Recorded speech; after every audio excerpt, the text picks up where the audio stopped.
ગદ્દા પ્રથમ પ્રકરણ 34મું પરમેશ્વરની કાળ માયાના પ્રવાહમાં ન વહેવાનું। તેટલા માટે ભગવાનને મૂકીને માયિક પદાર્થનો સંગ કરે તો જરૂર તેમાં જીવની વૃત્તિ યોંટી જાય તે સારું। પરમેશ્વરના ભક્તને પરમેશ્વર વિના બીજે ઠેકાણે પ્રીતિ રાખવી નહીં।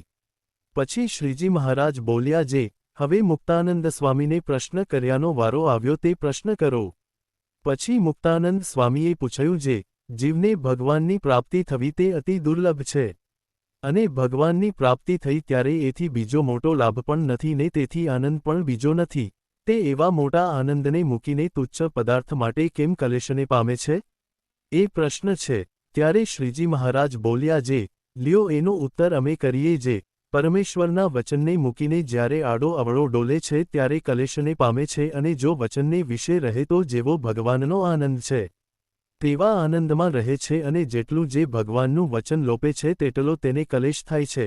માટે ત્યાગીને જે આજ્ઞા કરી છે તે પ્રમાણે ત્યાગીને રહેવું, અને ગૃહસ્થને જે પ્રમાણે આજ્ઞા કરી છે તે પ્રમાણે ગૃહસ્થને રહેવું ને તેમાં જેટલો ફેર પડે છે તેટલો કલેશ થાય છે।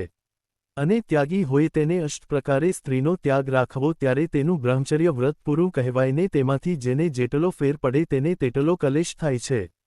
અને ગૃહસ્થને પણ બ્રહ્મચર્ય કહ્યું છે, જે પરસ્ત્રીનો ત્યાગ રાખવો તથા પોતાની સ્ત્રીનો પણ વ્રતને દિવસ ત્યાગ રાખવો ને ઋતુ સમય સ્ત્રીનો સંગ કરવો, એ આદિક જે ત્યાગીને અને ગૃહસ્થને નિયમ કહ્યા છે તેમાં જેટલો જેને ફેર પડે તેટલો તેને કલેશ થાય છે।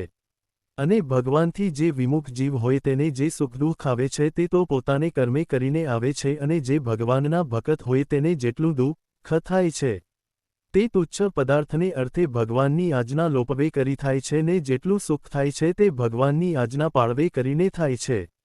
ઇતિ વચનામૃતમ 34। અવાજ અવનવા ભક્તિ મેં વિડિયો માટે વિડિયો કો લાઇક અને અમારી ચેનલને સબસ્ક્રાઇબ કરો અને બેલ આઇકન દબાવો, જેથી સૌથી પહેલા વિડિયો તમારા સુધી પહોંચે।